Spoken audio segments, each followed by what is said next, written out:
All right, shalom, shalom, shalom, shalom, peace. Welcome to another episode, DSTM. Don't shoot the messenger. This is your brother Ahmath. I acquire first name. IQ is all the same. Back with another transmission to disrupt the system. Hopefully everybody's doing well, man. Another quick little mag dump to let off. Couple shots to let off today. Lord willing, everybody's well. And if you're well, make sure that you wipe your feet when you came on in here, man. Hit the like button. Let's get the algorithms kicking. All right. Um, Couple things we want to look at today, man. Is America sanctioning child marriages? Uh, all over the country now, there are child marriage havens where people are fleeing and damn near kidnapping. I'll be careful with that one. Damn near, put it that way, kidnapping underage girls in over 80+% of the cases, and taking them to states where they can marry underage females. Um, this is legal. We're going to go over an article about that in a hot second. Um, and when we're saying child marriages, it's basically anyone under 18. It's still considered a child. You know, in America, 18 is considered a legal age of adulthood. And then you graduate into, depending on your state, 21 is when you have particular rights as an adult, i.e., drinking, firearm purchases, so forth and so on. So, this particular case, though, we're talking about underage, man. 15, 16, betrothed at 10, wild stuff still going on right now. Also, we're going to look at the cashless society, man, on the rise. They're now penalizing people for utilizing cash. Say it ain't so. Yes, it is so. We've talked about it for a number of years now. It's on the rise. We know about the digital currencies, the attempts and the plans to get rid of cash and to lock everybody into a digitized matrix for your buying and selling is on the rise. All right, so let's open up, man. I'm gonna get right to it, and we're gonna look at this article first, man. It's a Newsweek article. It says child marriage havens are emerging across America. Now, this is the key word: emerging across America. Lest anybody think that when the scriptures speak about, Esau being vile and a fornicator, as the famous verse in Hebrews 12 lets us know, lest there be any fornicator or profane person as Esau, who for one morsel of meat sold his birthright. Profane is someone who is completely against righteousness, against the scriptures, against moral standards, against civil standards. It said, is there anybody worse than him? Let it alone. Let it be a fornicator, one who practices unlawful, lascivious, uh, fleshly desires. You know, these are the things that Esau specializes in. So should it be any, and America loves to look at the Middle East and they want to look at Ishmael and their laws in regards to marriage, and they look at the Hebrew Israelites and they're saying they those guys over there talking about polygyny and all that, they multiplying their wives, and meanwhile this place is sanctioning underage marriage, sanctioning it. Let's look at it. And this is part of a story, or a woman's story when she was married at 15. All right, so let's look at this, man. As more states make child marriage illegal, the places where it is still lawful are emerging as havens for ceremonies which can devastate the lives of young people. A Newsweek investigation reveals the disturbing reality that a lack of unified action against child marriage can establish. Californian Sarah Tasneem was just 15 when her father arranged her to be married in a spiritual ceremony to a stranger almost twice her age. So she's 15, he's damn near 30, right? Now the key is that it's legal as long as one parent signs off on it. The other parent can be oblivious to it, not even know. That's why you see sometimes you're hearing about mothers selling their daughters and all of these other things because they're utilizing legal loopholes to marry off, prostitute, and have their children abducted, man. She was visibly pregnant. She said when they left the San Francisco Bay Area in the mid 90s to embark on a road trip to Reno, Nevada, where she was legally married, nobody asked me if this was something that I wanted. She told Newsweek, I was a very petite teenager and I was clearly pregnant. Nobody asked me, do you want me to call your mom? Nothing. That day, basically, I signed everything away. So she gets to Nevada. She's pregnant, a teen. Clearly, the guy is grown. And she's saying there are no questions asked in Nevada. You know that old saying, what happens in Vegas stays in Vegas. Well, this is just in Nevada. Vegas is in Nevada, but the moniker stands. What happens in Vegas stays in Vegas. They don't ask, don't tell. Right? At the time, Nevada law permitted minors to marry with the consent of one parent. It only took a signature from a parent or guardian, basically on a permission slip that was notarized. She said the marriage certificate meant that her mother, who was not aware of the marriage until after it occurred, could no longer seek statutory rape charges against her husband. So once it's signed off, her mother finds out, her mother's upset and is like, heck no. But there's nothing she could do about it. It gets deeper. From then, she was controlled in every aspect of her life. She said when she became pregnant a second time, she was devastated. I was so upset because I knew this was just one more thing that was going to keep me trapped in this marriage. So she basically was under the authority and under the subjection of the paperwork. So she had to go along with it. Now, in many of these cases, there's rapes that go on, there's domestic violence that goes on, and so forth and so on. And as long as the female is still under 18 and not of legal age, there's nothing she can do about it. She can't divorce, she can't leave, she can't do nothing. Watch. As a minor, she cannot file for divorce herself or seek refuge as a domestic violence shelter. It was 7 years before she was able to leave her husband, she said, and another 3 years before she could divorce him. There's so many barriers for minors to escape a marriage that actually creates an impossible legal trap for them. Tassim, now 43, says she was stunned to find out while working on a research project in 2017 that marriage for those under 18 was legal in all 50 states and the District of Columbia. Since then, she's been advocating to end child marriage. Nearly 300,000 children, some as young as 10, were married in the U.S. between 2000 and 2018. And then you wonder where these missing girls are at.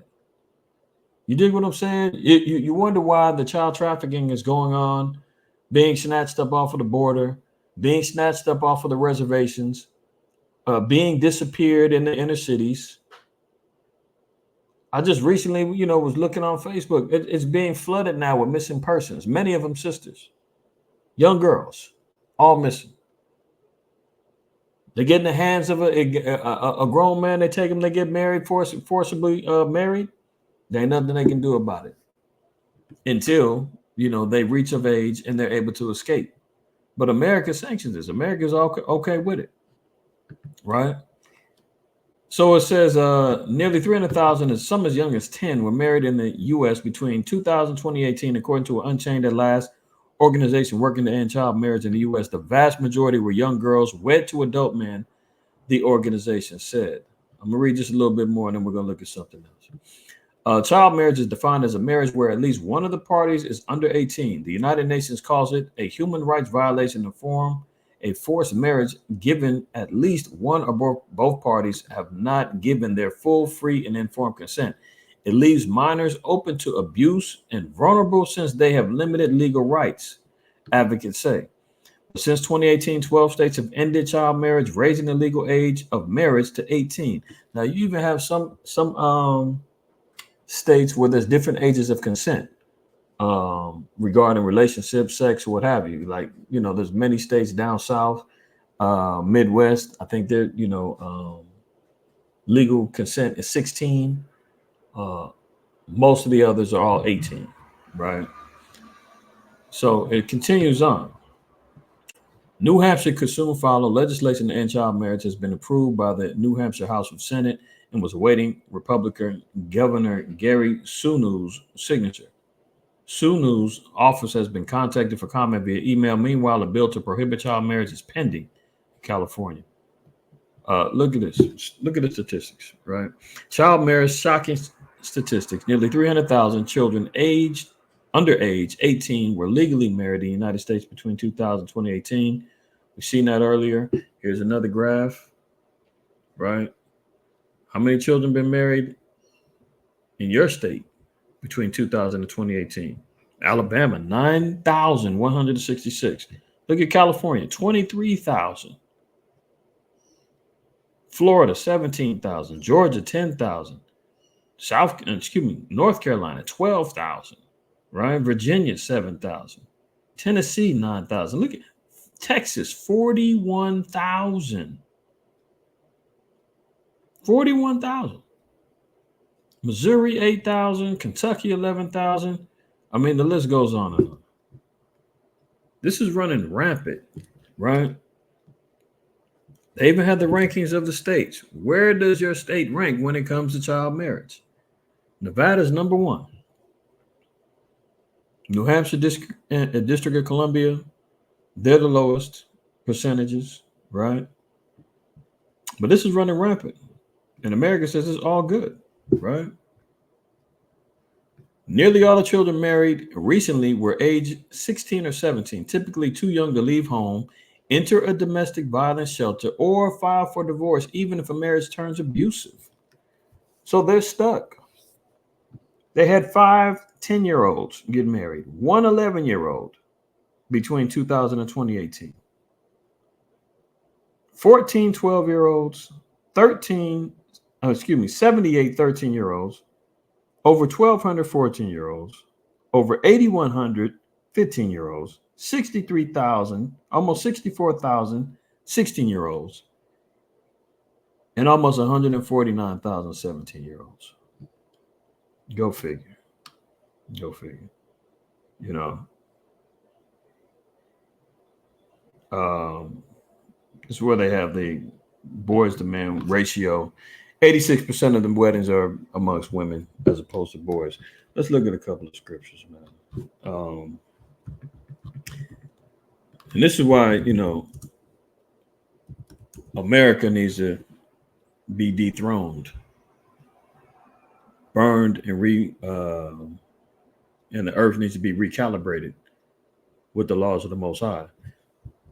Sirach 42:9 says, "The father waketh for the daughter when no man knoweth, and the care for her taketh away sleep." This is how a father is supposed to be dealing with his daughter. You know, for brothers out there that have their daughters, you've been in the truth, or even yet you have a daughter, you're not in the truth, or whatever the case may be. The care for the daughter and the daughter-father relationship is something genuine, right? Something precious. When you see videos online, father been locked up however many years, pops up and surprises his daughter. You know, I've seen multiple videos, and how the daughters just go crazy. They crying, they melting because they need that male figure in their life. You see what happens when mama is raising everybody by herself, grandmama's raising everybody by herself. You know, the girls and the boys end up losing out on a lot, man. The fathers are important. So when the father waketh for the daughter when no man knoweth, and the care for her taketh away sleep, the father sitting up wondering and stressing about making sure that she's remaining virtuous, making sure she's remaining chaste, making sure that she's remaining shamefaced, making sure that she's remaining modest in her apparel and her mentality, making sure she's not being influenced by all the things that she's seeing outside there, making sure she's not getting caught in the hot girl summer. You dig what I'm saying? Making sure she's not going to be the next Sexy Red or the next Megan Thee Stallion or the next Glorilla.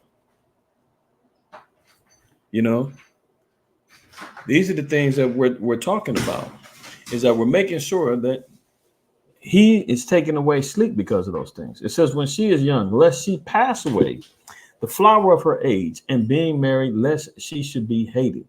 So, you know, there's some who propose that when she reaches the flower of her age, meaning her menstrual cycle, and she's able to procreate, that means she's able to be married. No, that's not the case.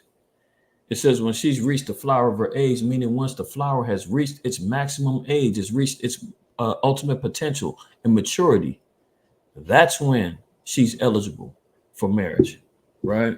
That's when she's able to share her fruits, right? Let's look at an example. Sirach 51. And this is just an example in the spirit, right?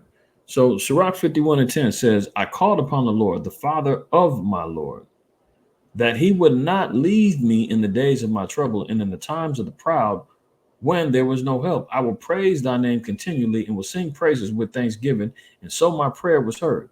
For thou savest me from destruction and deliverest me from the evil time. Therefore will I give thanks and praise thee and bless thy name, O Lord.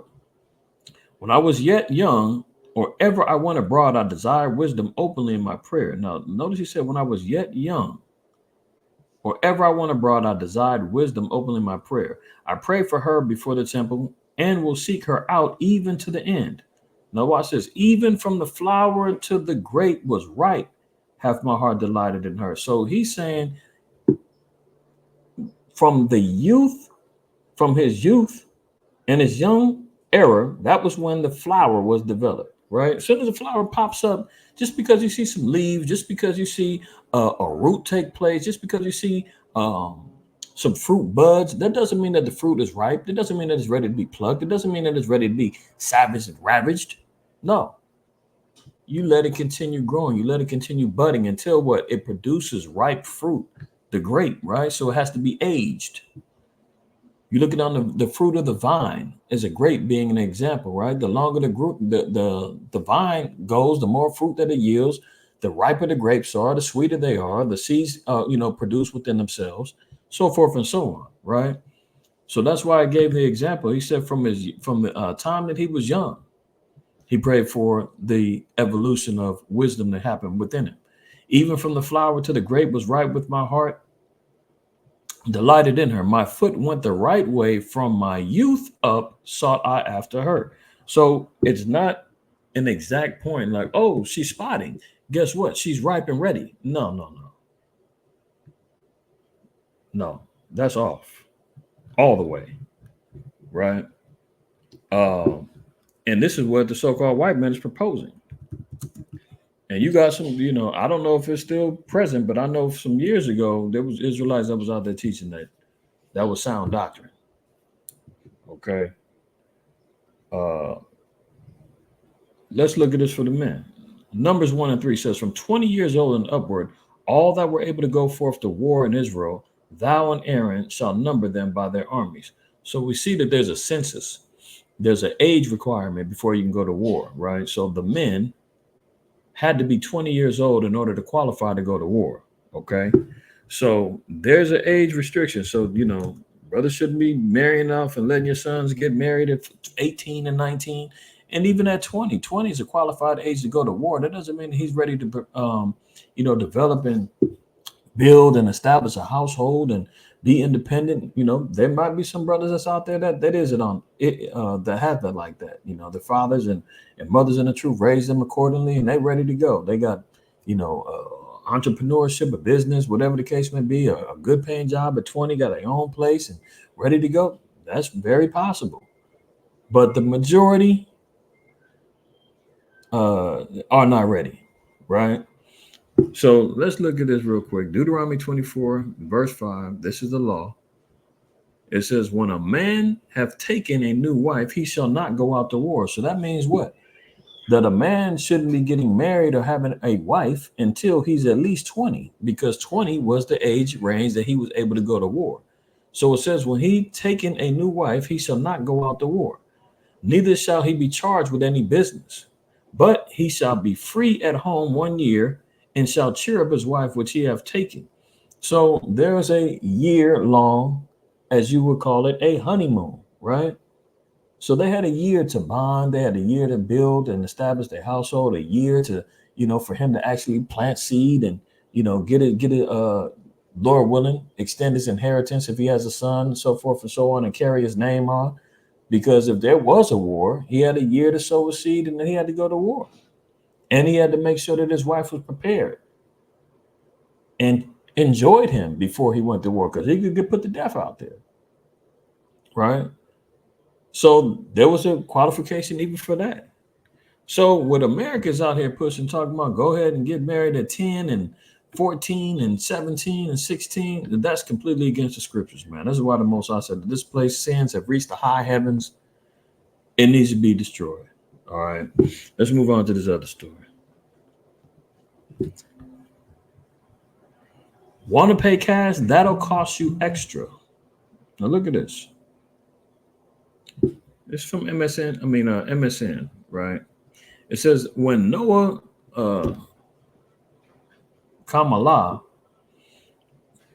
recently tried to pay cash for popcorn and soda at Yankee Stadium, his almighty dollar struck out. The stadium's concession stands no longer take cash. Oh, and if you remember, not too long ago, one of the DSTMs I did was in regards to the stadiums being utilized to become cashless because everybody loves a good old ball game, right?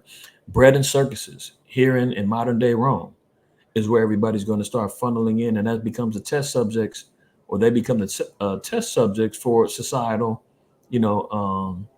experiments, right? So he goes to Yankee Stadium. They said they're not taking cash no more.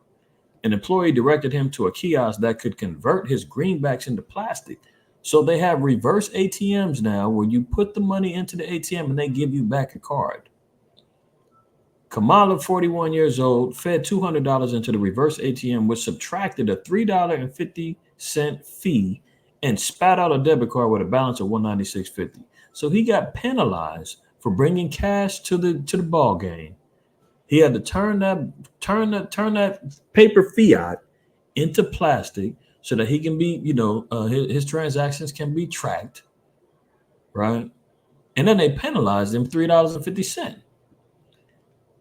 Paying for anything in New York is expensive already, said Kamala, who lives in the city. If you add on top of that extra fees for being able to pay for food, that's not right, he said.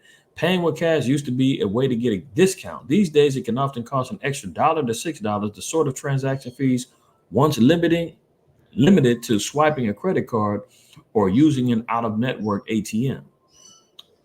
Reverse ATMs like those at Yankee Stadium are now common at cashless venues and restaurants across the country as a way to cater to those who prefer paying in cash. People who want to pay their parking tickets, tolls, taxes, or phone bills in cash, meanwhile, often learn that government agencies and businesses have outsourced that option to companies that usually charge a fee. So there you have it. Penalizing those for utilizing cash, right?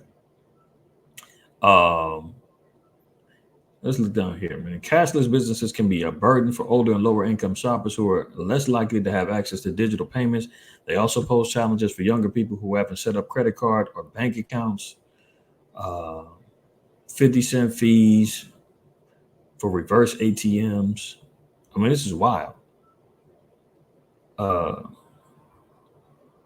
at this. It says it really disadvantages people who are underbanked or unbanked or don't have a credit card, said Kathy White, executive director of the Colorado Fiscal Institute, a nonprofit that analyzes the state's economic practices.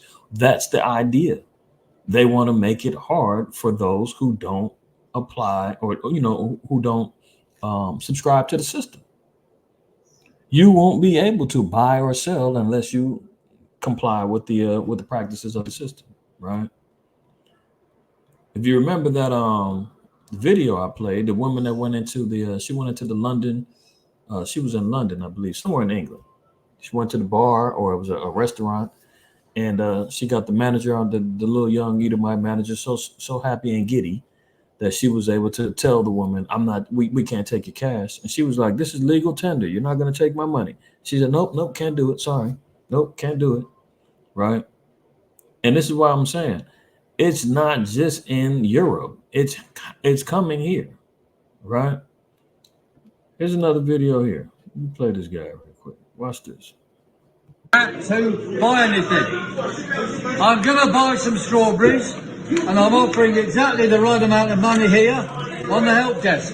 So you people take that money, £1.90, and I will take my strawberries outside. If you want to call the police, call the police. You hear the store clerk?